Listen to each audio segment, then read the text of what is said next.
গোপালগঞ্জের কোটালীপাড়া উপজেলা সদরের বিভিন্ন দেওয়ালে টানানো হয়েছে সাবেক প্রধানমন্ত্রী শেখ হাসিনা ছবি সম্মিলিত পোস্টারে লেখা হয়েছে শেখ হাসিনাতে আস্থা।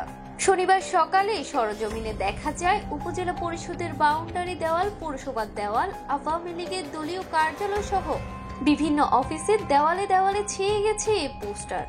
ধারণা করা হচ্ছে গত শুক্রবার দিবাগত রাত্রে এই পোস্টার টানানো হয়েছে। পোস্টারে উপরে লেখা আগেই ভালো ছিলাম, মাঝে বঙ্গবন্ধু শেখ মুজিবুর রহমান ও সাবেক প্রধানমন্ত্রী শেখ হাসিনার ছবি, এরপরে লেখা শেখ হাসিনাতেই আস্থা। পোস্টারের নিচের অংশে লেখা হয়েছে বঙ্গবন্ধু রিজার্ভ ফোর্স গোপালগঞ্জ জেলা। ধারণা করা হচ্ছে এই সংগঠন থেকে পোস্টারগুলো টানানো হয়েছে।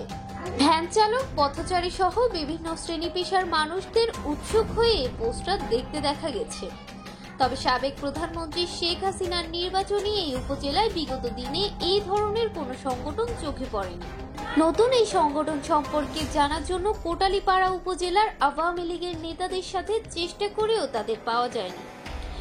5ই আগস্টের পর আওয়ামী লীগের নেতাকর্মীরা আত্মগোপনে রয়েছেন।